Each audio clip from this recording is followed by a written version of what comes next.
11th class last video में मैंने आपको ट्रायल बैलेंस बनाना सिखा दिया था। आज मैं शुरू कर रहे हैं फाइनेंशियल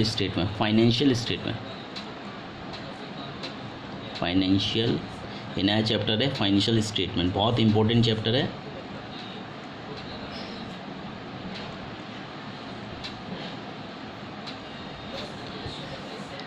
अब ये फाइनेंशियल स्टेटमेंट क्या होता है? फाइनेंशियल स्टेटमेंट है साल का हमें कितना प्रॉफिट हुआ, कितना लॉस हुआ और हमारी बिजनेस की सिचुएशन कैसी है, उसे फाइनेंशियल स्टेटमेंट कहा जाता है। यानी एनुअल रिपोर्ट, साल में हमें कितना प्रॉफिट हुआ, कितना लॉस हुआ, जो हम फाइंड आउट करते हैं और अपनी एसेट और लायबिलिटीज़ को कंटिन्यू करते हैं कि कितनी एसेट है, लायबिलिटीज़ को भी कैलकुलेट करते हैं। तो उस पूरे प्रोसीजर को बोला जाता है फाइनेंशियल स्टेटमेंट। फाइनेंशियल स्टेटमेंट का प्रोसीजर मैंने आपको स्टार्टिंग में सिखाया, जर्नल एंट्री में भी आपको समझ में आ गई, जिसमें डेबिट और क्रेडिट सिखाया। फिर उसके बाद मैंने सिखाया आपको लेज़र बनाना। क्या सिखाया? लेज़र बनाना, जिसमें कैश बुक, हर तरह का account, bank account, cash account और हर तरह का अकाउंट बनाना सिखाया मैंने। आपने देखा होगा दो साइड होती थी, डेबिट क्रेडिट। एंट्री से लेज़र बनता था, एंट्री से उठाते थे हम, लेज़र बनाते थे। कोई सा भी एक पर्टिकुलर अकाउंट बनाते लेज़र कहलाता। लेज़र के बाद आपका था ट्रायल बैलेंस। आपको मैंने सिखाया ट्रायल बैलेंस बनाना। क्या सिखाया? ट्रायल बैलेंस बनाना, जो अभी लास्ट वीडियो में ही ख़त्म किया है। अब ये सारा प्रोसीजर हमारा कंप्लीट हो गया। यानी रोज़ की जो हम रोज़ की ट्रांजेक्शन होते हैं, रोज़ कितना खरीदा कितना बेचा एंट्री में करते हैं। फिर उसका पर्टिकुलर हर एक का अलग अलग अकाउंट बनाते हैं, लेज़र। फिर उस लेज़र के जो बैलेंस निकल के आता है हर एक अकाउंट का, जैसे कैश का, बैंक का, फर्नीचर का, मशीन का, तो उसे एक ट्रायल बैलेंस में शो कर देते हैं। जो उसका बैलेंस शीट निकलते हैं ट्रायल बैलेंस में शो कर देते हैं। आपको बनाना आ गया होगा मे भी ट्रायल बैलेंस, डायरेक्ट भी सिखाया था और लेज़र के थ्रू भी ट्रायल बैलेंस बनाना सिखाया था। अब इसके बाद इन तीन प्रोसीजर के बाद हम ट्रायल बैलेंस से बनाते हैं फाइनेंशियल स्टेटमेंट। क्या बनाते हैं? Financial statement. अब फाइनेंशियल स्टेटमेंट बनाने के लिए कौन कौन से पॉइंट होते हैं? फाइनेंशियल स्टेटमेंट तीन चीज़ों से मिलकर बनता है फाइनेंशियल स्टेटमेंट। ये proprietor financial sole proprietors financial statement है।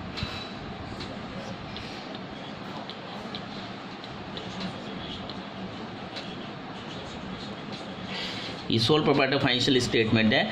इसमें कौन कौन से अकाउंट बनते हैं? एक तो बनता है ट्रेडिंग अकाउंट। कौन कौन से अकाउंट? एक तो बनता है ट्रेडिंग अकाउंट।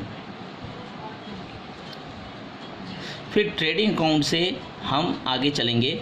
फिर उसके बाद बनेगा प्रॉफिट एंड लॉस अकाउंट, जिसमें हमें प्रॉफिट और लॉस निकलेगा। Profit and loss account, P&L। P का मतलब प्रॉफिट, L का मतलब लॉस। प्रॉफिट और लॉस अकाउंट। फिर उसके बाद बनती है हमारी बैलेंस शीट।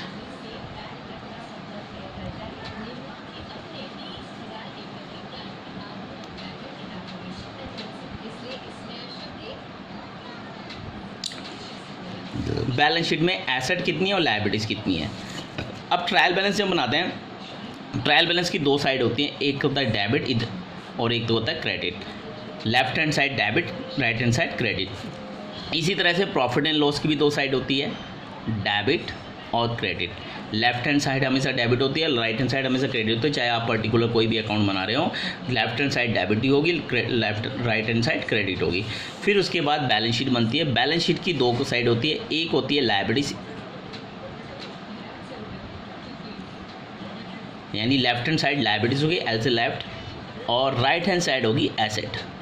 यानी जो भी हमारे बिजनेस में एसेट पड़ी है वो एसेट साइड में लिख देंगे, और जितनी भी बिजनेस में हमारी लायबिलिटीज़ है वो लायबिलिटी साइड में लिख देंगे। लायबिलिटीज़ आपको पता ही है, जब किसी का देना होता है उसे लायबिलिटीज़ कहते हैं। एसेट कोई भी ऐसी चीज़ जो आप कैश में कन्वर्ट कर दो उसे एसेट कहते हैं। क्लियर हो गया होगा।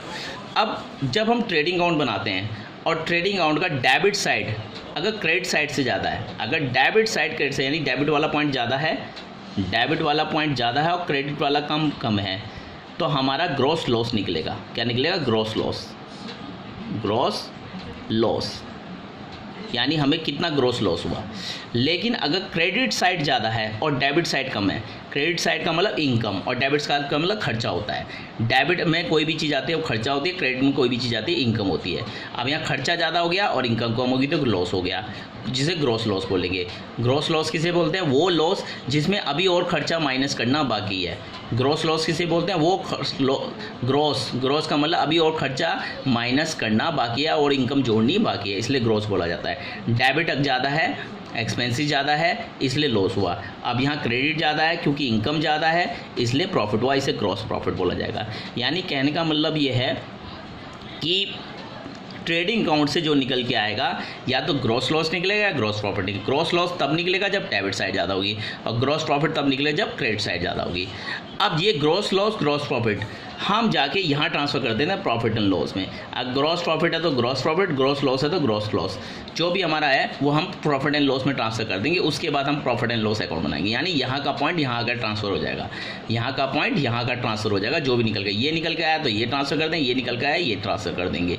अब फिर उसके बाद प्रॉफिट एंड लॉस अकाउंट बनेगा। प्रॉफिट एंड लॉस अकाउंट बनाने के सेम वही प्रोसीजर, इसमें से नेट प्रॉफिट नेट लॉस निकलता है। अगर डेबिट साइड ज़्यादा है और क्रेडिट साइड कम है तो नेट लॉस, क्योंकि खर्चा ज़्यादा हो गया और एक्सपेंसेस कम होगी। और अगर क्रेडिट साइड ज़्यादा है और डेबिट साइड कम है तो नेट प्रॉफिट। नेट प्रॉफिट और लॉस उसे बोलते हैं कि अब कोई खर्चा और इनकम, खर्चा माइनस करने की जरूरत, इनकम जोड़ने की जरूरत नहीं है। अब यही हमारा प्रॉफिट होगा, यही हमारा बिजनेस का लॉस होगा। तो ये नेट लॉस होता है, ये नेट प्रॉफिट होता है। नेट प्रॉफिट क्रेडिट साइड ज़्यादा होगी क्योंकि इनकम ज़्यादा, क्रेडिट साइड जो भी पॉइंट आता है वो इनकम होती है, डेबिट साइड में जो भी पॉइंट होते हैं वो एक्सपेंसेस होती है।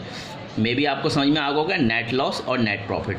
फिर ये जो नेट लॉस नेट प्रॉफिट होता है, फिर ये जाके बैलेंस शीट में ट्रांसफर हो जाता है। अगर नेट लॉस है तो लॉस ट्रांसफर हो जाएगा, प्रॉफिट है तो प्रॉफिट ट्रांसफर हो जाएगा, जो भी होगा वो ट्रांसफर हो जाएगा। लॉस है तो लॉस, उसके बाद हम बैलेंस शीट बनाएंगे और बैलेंस शीट में लायबिलिटी साइड की तरफ लायबिलिटीज लिख देंगे और एसेट साइड की तरफ एसेट। और ये सारी चीज़ें कहाँ से उठाएंगे? ट्रायल बैलेंस से। कहाँ से उठाएंगे? ट्रायल बैलेंस से उठाकर इसमें ट्रेडिंग अकाउंट बनाएंगे, profit and loss, balance sheet. ये 3 पॉइंट होने के बाद ट्रायल बैलेंस से हमारा फाइनेंशियल स्टेटमेंट बनता है। ट्रायल बैलेंस से हमारा फाइनेंशियल स्टेटमेंट बनता है। क्या क्या बनता है financial statement? Trading account, profit and loss, balance sheet. Trading account से क्या निकलता है? Gross profit, gross loss. फिर वो जाके प्रॉफिट एंड लॉस में ट्रांसफर होता है। प्रॉफिट एंड लॉस से क्या बनता है? Net loss, net profit. वो जाके बैलेंस शीट में जाके ट्रांसफर हो जाता है। बैलेंस शीट में लायबिलिटीज एसेट होती है। अब ये इसमें ट्रांसफर हो गए, कैपिटल के साथ प्लस होगा। किसके साथ? कैपिटल। लायबिलिटी साइड में कैपिटल के साथ। अगर लॉस है तो कैपिटल में से माइनस हो जाएगा, प्रॉफिट है तो कैपिटल में प्लस हो जाएगा। नेट लॉस कैपिटल में माइनस होता है और नेट प्रॉफिट कैपिटल में प्लस होता है। कैपिटल जो हमने बिजनेस में पैसा लगाया उसमें से नेट लॉस को माइनस कर देंगे और अगर नेट प्रॉफिट निकला तो नेट प्रॉफिट को प्लस कर देंगे। और कैपिटल कौन सी साइड में आएगी? लायबिलिटीज में, क्योंकि कैपिटल लायबिलिटीज होती है। लायबिलिटी साइड में कौन कौन से आते हैं? लोन, रिजर्व, प्रोविज़न, फंड, ये सब लायबिलिटी साइड में आते हैं। मे भी आपको समझ में आ गया होगा क्या किस तरह से हम बनाते हैं। क्लियर हो गया? अब इसमें किस तरह ट्रेडिंग अकाउंट में कौन कौन सी चीज़ें आती हैं, प्रॉफिट एंड लॉस में कौन कौन सी चीज़ें आती हैं, वो नेक्स्ट वीडियो में आपको बताऊंगा। इसको अच्छी तरह समझ लीजिए। फाइनेंशियल स्टेटमेंट में कैसे बनता है, कैसे ट्रेडिंग अकाउंट बनता है, फिर उसके बाद प्रॉफिट एंड लॉस। फिर नेक्स्ट वीडियो में बताऊंगा ट्रेडिंग अकाउंट में कौन कौन से पॉइंट आते हैं, प्रॉफिट एंड लॉस में कौन कौन से। बैलेंस शीट में तो आपको पता ही है लायबिलिटीज और एसेट आएगी। लायबिलिटीज की भी आपको पहचान आती है, एसेट की। तो ये हमारा फाइनेंशियल स्टेटमेंट किसे कहते हैं? जब हमें अपना प्रॉफिट और लॉस साल के दौरान, एक साल में या 6 महीने में अपना प्रॉफिट एंड लॉस निकालना पड़ता है कि कितना हमें बिजनेस में प्रॉफिट हो रहा, कितना लॉस हो रहा और कितनी हमारी एसेट पड़ी हुई है, कितनी लायबिलिटीज पड़ी हुई है, ताकि हम बिजनेस को आगे कंटिन्यू कर सके अपनी सिचुएशन को देखते हुए। तो उसे फाइनेंशियल स्टेटमेंट बोलते हैं, यानी वित्तीय स्थिति। अपनी वित्तीय स्थिति, अपनी आज की डेट में हम कहाँ खड़े हैं। ट्रेडिंग का एंट्री क्या होती है? जो रोज़ के हम ट्रांजेक्शन करते हैं आने जाने का, उसे एंट्री कहते हैं, जिसमें डेबिट और क्रेडिट करना सीखते हैं। फिर हर एक का पर्टिकुलर अकाउंट बनाना सीखते हैं, जिसे लेजर बोलते हैं। फिर लेजर से जो बैलेंस शीट निकल के आता है वो हम ट्रायल बैलेंस में ट्रांसफ़र करते हैं। और ट्रायल बैलेंस में ट्रांसफ़र करने के बाद हमारा एक ट्रायल बैलेंस तैयार हो जाता है, जिसका टोटल दोनों तरफ का इक्वल होता है। फिर ट्रायल बैलेंस से हमारा बनता है फिनेंशियल स्टेटमेंट। फिनेंशियल स्टेटमेंट यानी अपनी पोजीशन तैयार करते हैं कि हमारे पे कितना प्रॉफिट है, कितना लॉस। ट्रेडिंग अकाउंट से ग्रॉस लॉस निकल के आता है या ग्रॉस प्रॉफिट जो प्रॉफिट एंड लॉस में जाके ट्रांसफ़र हो जाता है। और balance sheet profit and loss से निकल के आता है। प्रॉफिट एंड लॉस से नेट प्रॉफिट, नेट लॉस जो बैलेंस शीट में जाके ट्रांसफ़र हो जाता है। किसके साथ प्लस होता है? कैपिटल। कैपिटल के साथ प्रॉफिट प्लस होगा, लॉस माइनस। प्रॉफिट प्लस होगा, loss minus. Net profit net loss किसे कहते हैं? आप कोई खर्चा और इनकम माइनस प्लस करने की जरूरत नहीं है। इनकम है तो प्लस करने की जरूरत है, एक्सपेंसिव माइनस करने, क्योंकि यही हमारा नेट लॉस है, ये प्रॉफिट। और ग्रॉस का मतलब अभी और खर्चा माइनस करने की जरूरत है जो प्रॉफिट एंड लॉस में चार्ज करना है, या फिर और एक्सपेंस इनकम माइनस प्लस करने की जरूरत है प्रॉफिट एंड लॉस में चार्ज करना है। क्लियर हो गया? Gross loss, gross profit, net loss, net profit. तो ये आप अच्छी तरह समझ लीजिए। नेक्स्ट वीडियो में बताएंगे ट्रेडिंग अकाउंट और प्रॉफिट एंड लॉस में क्या क्या चीज़ें आती हैं बाय 11th क्लास।